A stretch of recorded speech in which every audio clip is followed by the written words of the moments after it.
थाकिएको गलेको पनि बिर्सिनु परेको छ।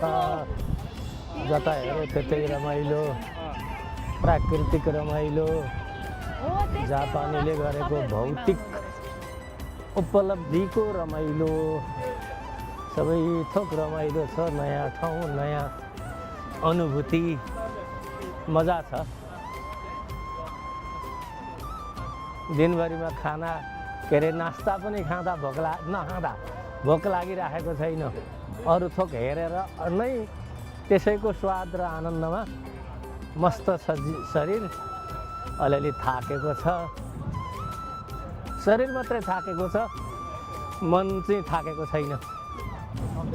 अब मूल कुरो त नेतृत्व पक्ष सुधार्ने पनि शिक्षा नै हो। अब शिक्षित व्यक्तिहरू अथवा अनुभवी व्यक्तिहरूको पहुँचभित्र देश पुग्यो भने र उनीहरूले साँच्चै नै आफ्नो माटोको माया गरे भने शिक्षाले देशलाई सुन्दर बनाउँछ, स्वर्णभूमि बनाउँछ। त्यो कुरो त पक्का हो। अब यो कुरो यहाँ तिनै थोक मिलेको जस्तो अनुभव लाग्छ मलाई। शिक्षित समुदायको यहाँ पक्कै पनि सम्मान हुन्छ, कामको सम्मान हुन्छ। त्यसै कारणले होला यहाँका मान्छे परिश्रमी छन्। हुन त हाम्रा देशका मान्छे पनि परिश्रमी नै छन्, तर हाम्रामा चाहिँ परिश्रमलाई अलिक हेयको दृष्टिकोणले हेर्ने चलन किन बसो पहिलेदेखि नै बसो, काम नगर्ने चाहिँ ठुला, गर्नेहरू चाहिँ साना। अब पक्कै पनि जापानमा त्यस्तो छैन होला र नै यति विकास भयो होला। शिक्षाको नीति कस्तो छ त्यो मलाई यहाँको थाहा छैन। यहाँका मजदुरहरूप्रति जापान सरकारको कस्तो व्यवहार छ, कस्तो नीति छ, कस्तो कानुन छ म जान्दिनँ, तर यहाँको विकास देख्दा पक्कै पनि राम्रो छ। पक्कै पनि हरेक जनता, हरेक नागरिकले चाहिँ नमस्ते हरेक नागरिक, हरेक जनताहरूले त्यसलाई जनताले खोजेको कुरा सरकारको तर्फबाट प्रत्याभूत छ। सरकारले खोजेको कुरा पनि जनताले दिलो ज्यान दिएर पुर्याएका छन्। त्यसैले गर्दा यो देश विकसित छ भन्ने मेरो चाहिँ सोचाइ हो। भन्दा धेर हुन्छ होला हामी नेपाली अलिक छाडा भएर गइरहेका हौँ। मैले जे गरे पनि ठिक, अर्काले जे गरे पनि बेठिक भन्ने हाम्रो त मानसिकतै छ। हामी पुर्खाको सभ्यताका कुरा चाहिँ गर्छौँ, तर आफू स्वयं निर्देशित सभ्य हुन सकेनौँ। हामीलाई अर्काले कुटेर सभ्य बनाउनु पर्ने भयो। दुःखको कुरो अब यो भन्नु चाहिँ नहुने थियो। हाम्रो नेतृत्व हो कि नेतृत्व छान्ने हामी हो कि हामी दुई पक्षमध्ये एक पक्षमा दोष छँदैछ। त्यसमा के भन्नुहुन्छ? जनता पनि अलिकति अनुशासनमा नरहेको जस्तो देखिन्छ।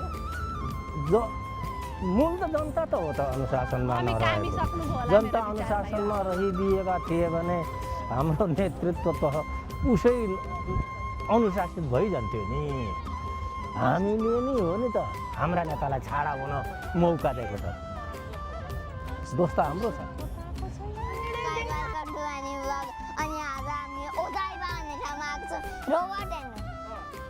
अनि अब हामी त्यो नाउ चढ्न जाँदैछौँ।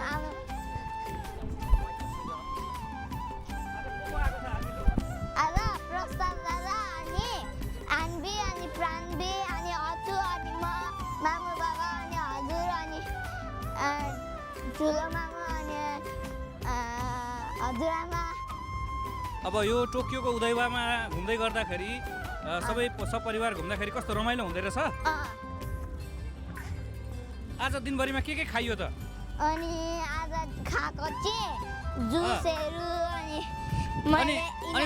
फुच्चे ब्लगरले चाहिँ बिस्तारै हिँडेर बोल्न जान्दैन?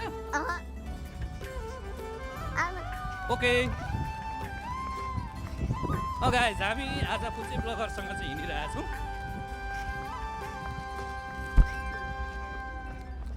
एउटा माइक उहाँ भाइ फुच्चे ब्लगरले बोक्नु भएको छ, एउटा मैले बोकिरहेको छु। उहाँ फुच्चे ब्लगरको बाबा हुनुहुन्छ। पछाडि भनेर उहाँले मलाई सतर्क गराउनुहुन्छ।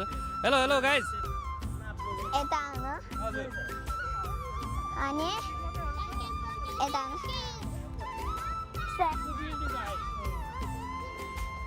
ल सबैजनाको परिचय गराइदिनु पर्यो मलाई ल। दे आमा अनि ठुलो बाबा अनि बुवा अनि भाइ अनि दादा अनि आन्बी अनि प्रान्बी अनि हजुर अनि मेरो नाम चाहिँ के हो? हजुरआमा। हजुरको नाम चाहिँ प्रार्वा। ओके हजुरआमाको नाम चाहिँ के हो त? ल यहाँ आज हामी चाहिँ नेपालबाट चाहिँ बसन्त तिमल सिन्हा सर अर्थात् कुसुम शर्माको बुवा र आमा आउनुभएको छ र यो घुम्ने क्रममा चाहिँ अहिले हामी उदयवामा आइपुगेका छौँ। यसरी घुमिरहेका छौँ। यो उदयवामा घुम्दै गर्दा उहाँहरू चाहिँ थकित भइसक्नु भएको छ जापान टोकियो घुमेर।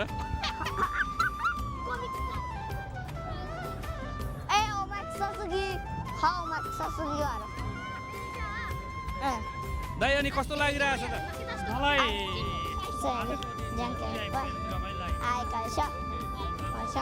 आमा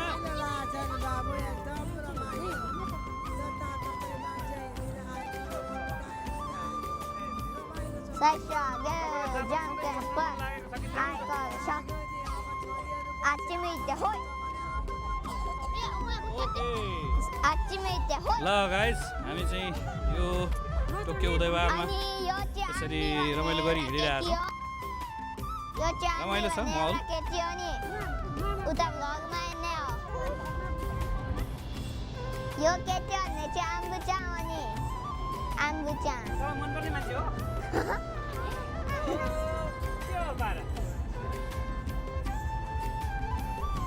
अब म बोक्छु।